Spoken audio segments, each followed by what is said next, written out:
사랑의 나눔 있는 곳에 하느님께서 계시도다.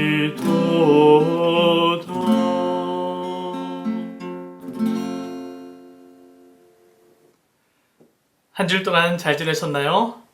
오늘 벌써 연중 제 18주간입니다. 그 발음하기가 조금 거시기 하네요. 오늘 그 복음 묵상 이렇게 하면서 사랑의 나눔이라는 노래가 이렇게 떠오르더라고요. 그래서 이 영상을 찍기 전에 제가 기타로 노래를 부르면서 그 사랑의 나눔이라는 노래를 한번 불러봤습니다. 오늘 복음 묵상 하는데 방해가 안 됐으면 하는 바람입니다. 그래요. 이 복음은 정말 여러분들이 수십 번 혹은 수백 번 들었던 내용이고요. 그리고 너무나도 잘 알고 있는 내용입니다. 오병이어의 기적이라고도 알려져 있는 우리가 정말 많이 듣고 잘 알고 우리 일상의 삶 안에서도 실천하고 있는, 그리고 우리 일상의 삶 안에서 끊임없이 볼 수 있는 그런 기적, 그런 나눔의 어떤 체험이 우리 안에서 끊임없이 이루어지고 있죠. 특히 한국 문화 안에서는 우리가 끊임없이 이런 오병이어의 기적을 우리끼리 나누면서 행하지 않나라는 생각을 한번 해봤어요. 예를 들어서 그 식사 후에 과일이 있습니다. 사과, 배 혹은 귤.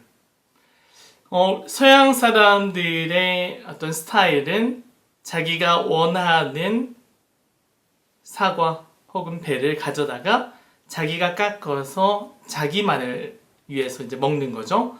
어떻게 보면 그들의 문화이고요. 그래서 때로는 처음에 제가 여기 캐나다에 왔을 때 사실 좀 적응하기 힘든 부분이기도 했습니다. 하지만 한국 문화는 어떻나요? 과일 하나가 있으면은 누군가가 한 명 손을 깨끗이 씻고 그것을 깨끗이 잘라서 깎고 그 다음에 한 조각씩 나눠 먹잖아요. 아무래도 누군가가 자기 손을 묻혀야 되기 때문에 그 과일에, 그래서 이렇게 나누는데 조금 꺼리지 않아 하는가라는 생각을 해봐요. 이 서양 사람들은요. 하지만 한국 사람들은 콩 한 조각이라도 나눠 먹는 그 우리의 전통이 있기 때문에, 우리의 나눔 문화, 우리의 어떻게 보면은 사랑의 문화가 있기 때문에 우리 안에서 끊임없이 이 나눔의 실천을 하고 있습니다. 그게 우리 안에서 하나의 일상의 기적으로 이렇게 드러날 수 있는 것이죠. 그리고 일상의 삶 안에서 끊임없이 어떤 나눔이라는 것을 우리는 실천하고 있어요. 저는 요즘에 그 초록이들, 특히 다육이를 키우면서 그런 이런 나눔의, 이런 오병이어의 기적을 끊임없이 삶 안에서 체험하고 있는데요. 잎을 하나를 쪼개서 심어 놓으면은 거기에서 또 다른 잎이 나오게 되고 또 하나의 이런 개체가 나와서 하나의 다육이를 형성하게 되죠. 물론 시간이 걸리지만 잎이 자신을 쪼개서 나누어 그리고 거기에서 새로운 것들 만들게 되고 그것을 또 다른 이웃들과 나눔으로써 이 기적을 우리 일상의 삶 안에서 체험하지 않나 생각을 해봅니다. 그리고 오늘 복음에서 주님께서는 세리자 요한이 이제 목이 잘려서 죽임을 당했다 라는 소식을 듣고 외딴 섬으로 배를 타고 가십니다. 아마도 자신을 위해 이미 광야에 외치는 소리로서 회개를 끊임없이 외치고 하느님 나라가 다가왔음을 선포하는 이로써 예수 그리스도의 앞길을 잘 준비했던 세례자 요한의 죽음은 예수님에게 큰 마음의 어떤 아픔이고 상처이고 슬픔이고, 그래서 누구보다도 예수님이 더 그 세례자 요한의 죽음을 아파하고 슬퍼하면서 외딴 곳에서 하느님과 자신과의 시간이 필요했는지도 몰라요. 그래서 외딴 곳으로 가서 혼자만의 시간, 기도하는 시간, 묵상의 시간, 그리고 나아가서 앞으로 자신이 겪게 될 순환과 고통, 십자가상의 죽음에 대해서까지도 묵상하고 싶었는지도 모릅니다. 그래서 예수님께서는 외딴 곳으로 가던 길이었어요. 하지만 많은 사람들이 예수님께서 배를 타고 그 섬으로 가신다는 이야기를 듣고 육로를 따라서 막 쫓아와요. 어떻게 해서든지 예수님으로부터 아픈 이들은 더 치유를 받기를 원했고요.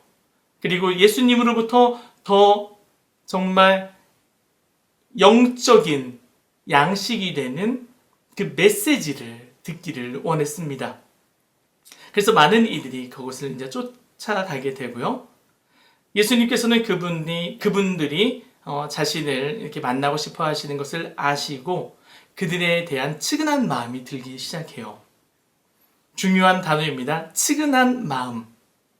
스스로도 세례자 요한의 죽음으로부터 위로를 받고 마음에 좀 안정을 취하고 싶은 인간적인 욕구가 있음에도 불구하고 병들고 아프고 허약한 이들, 그리고 영적으로 메마른 이들이 당신을 쫓아오고 있는 그 모습을 보고 측은한 마음이 드세요.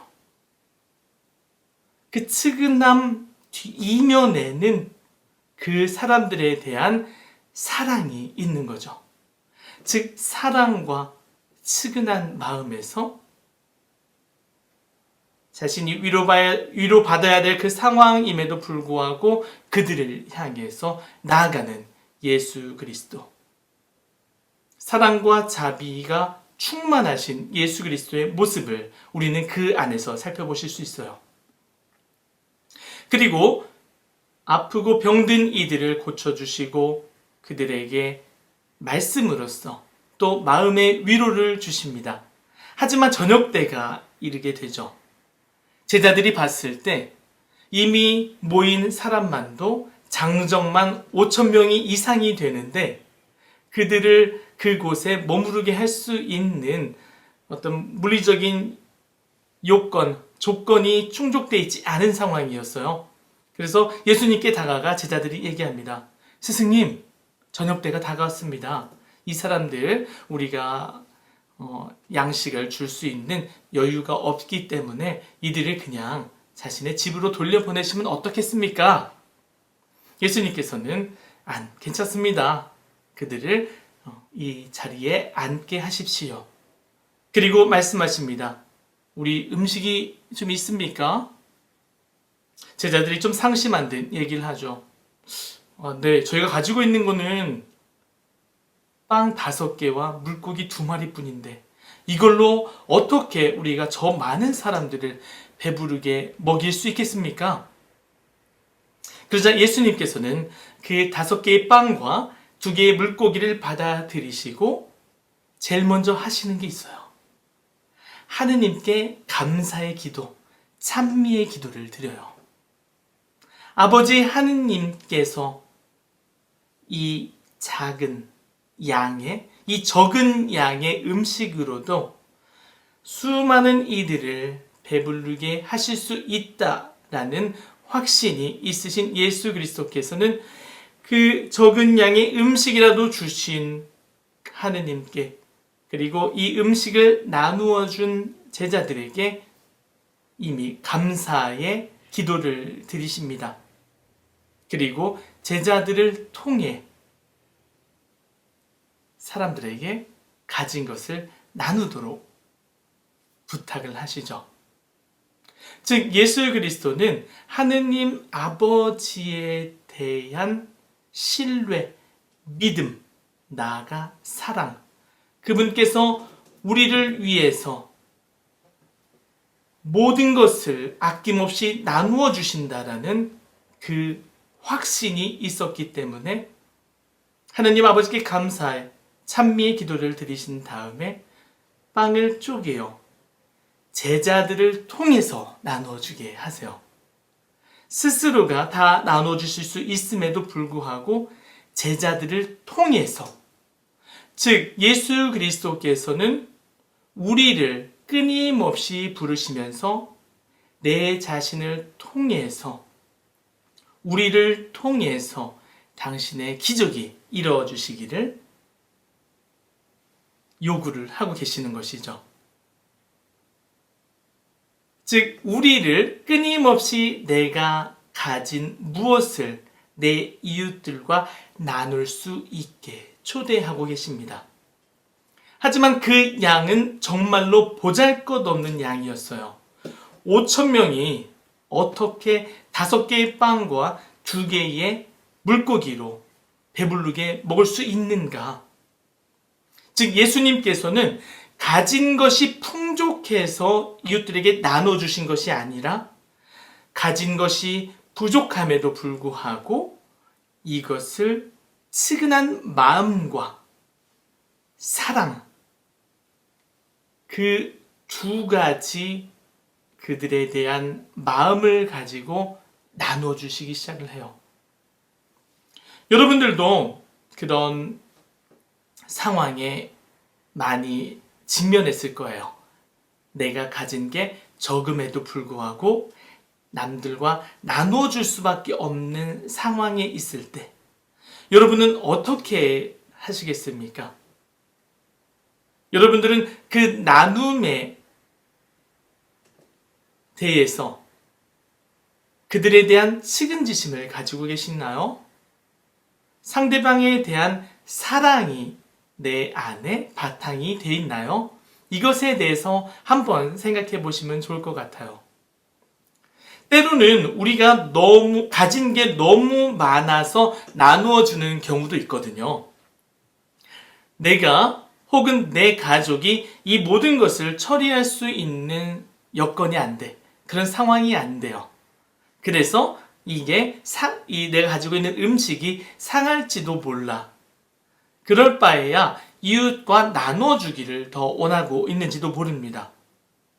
풍족한 가운데 나누어주는 경우, 이 또한 우리가 상대방에 대한 측은한 마음, 사랑의 마음이 있을 때 이런 나눔 안에서 커다란 기적, 은총이 그 안에서 베풀어질 수 있어요. 하지만 때로는 우리가 내 가진 게 많기 때문에, 그래서 내가 스스로를 드러내고 싶은 욕구가 숨겨져 있을 때가 있어요. 나누어 줄 때도 상대방에 대한 사랑과 측은한 마음에서가 아니라 내가 이것을 나누어 줌으로써 내가 드러나지 않을까? 혹은 내가 가진 게 풍족하니까 나누어 줌으로써 내가 조금 우월감에 상대방을 위에서 내려보고 있는지도 모르겠습니다. 그래서 이 나눔을 할 때 끊임없이 우리는 그러한 자신의 내면의 상태를 잘 들어봐야 돼요. 풍족해서. 그래서 상대방에 대한 나눔을 사랑에서 출발하는지, 그럼에도 불구하고 내 안에 그런 상대방에 대한 때로는 무시나 우월감이 자리하고 있진 않는지, 이 사랑의 나눔을 함에도 불구하고 상대방으로부터, 주변의 사람으로부터 저 사람은 저렇게 잘 나누는 사람이야 라고 인정 혹은 관심을 받고 싶어하는 건 아닌지, 이것까지도 잘 살펴보신 다음에 이런 나눔의 사랑을 실천하신다면은 우리의 일상의 삶 안에서의 나눔은 끊임없이 하느님의 축복이 가득하고, 나아가서 상대방에 대한 측은한 마음과 사랑이 가득한 가운데 이루어지는 사랑의 나눔이 될 것입니다. 그래요. 그리고 그 나눔을 받은 많은 이들은 그 음식을 먹고 배부르게 되겠죠. 그리고 미래의 어느 순간 나는 조금의 어떤 양식을 가지고 있는데 다른 사람이 그것조차 없어서 굶주리고 배고파하고 힘들어하는 모습을 보고 내 것을 쪼개어 나누어 줄 수 있는 측은한 마음과 사랑이 나올 거예요. 왜냐? 내가 지금 이 순간 예수님으로부터 그런 체험을 하고 있기 때문이죠. 이것은 비단 음식뿐만이 아니라 우리가 가지고 있는 하느님으로부터 선물로 받은 탤런트, 재능 혹은 능력으로 바라보셔도 될 것 같아요. 저도 지금 유튜버로서 활동을 하고 있는데 이거는 제가 정말 잘나서가 아니라 부족함에도 불구하고 정말 똑똑하고 잘나고 공부 많이 한 사람들이 이런 영상을 통해서 사람들에게 정말 당당하게 나누어 줘야 된다라는 생각을 항상 저는 갖고 있었거든요. 하지만 지금 이 순간 코로나 바이러스로 인해서 성당의 미사조차 갈 수 없는 그런 현실 속에서 그래도 부족하지만 아는 건 많이 없지만 말주변이 없어서 항상 버벅대지만 내가 가진 작은 체험, 그나마 배웠던 지식, 그리고 삶 안에서 묵상했던 나눔을 그냥 겸손하게 사람들과 나눌 수 있으면 얼마나 좋을까. 이런 취지에서 사실 시작을 하게 됐어요. 어떻게 보면은 부족한 마음에, 그리고 성당에 가실 수 없는 우리 신자분들, 특히 외국에서 그런 한계에 부딪혀 있는 우리 신자분들에 대한 측은한 마음과 그분에 대한 관심, 사랑이 있었기 때문에 제가 지금 약 3개월에 걸쳐서 이 유튜버로서 작은 복음 나눔과 일상의 삶에 대한 나눔을 할 수 있지 않나라는 생각을 해봅니다. 여러분들 또한 부족하지만 하느님으로부터 받은 선물인 탤런트를 이웃들과 겸손하게 나누셨으면 좋겠어요. 그 나눔을 하기에 앞서 끊임없이 그분들에 대한 사랑과 측은한 마음, 더 나아가서 나에게 이 작은 재능이라도 주신 하느님께 대한 감사함, 찬미를 드리신 다음에 그들에게 겸손되게 다가가서 나누어 주신다면 그 사랑의 나눔을 받은 그들 또한 자기가 가진 작은 것을 이웃들과 나눌 수 있는 사랑의 나눔이 사랑의 나눔을 낳고 또 다른 나눔을 낳음으로써 우리 일상의 삶 안에서 끊임없이 오병이어의 기적을 우리가 실천하고 우리 안에서 체험할 수 있지 않을까라는 생각을 해봅니다. 그리고 여러분들 연중 제 18주간 의미 있게 보내시고요. 여러분들이 하느님께로부터 받은 작은 달란트를 이웃들과 함께 나누는 시간을 가졌으면 좋겠습니다. 그래요. 주말 잘 보내시고 그 다음에 다음 한 주간 또 기쁘게 맞이하시기 바랍니다. 아멘.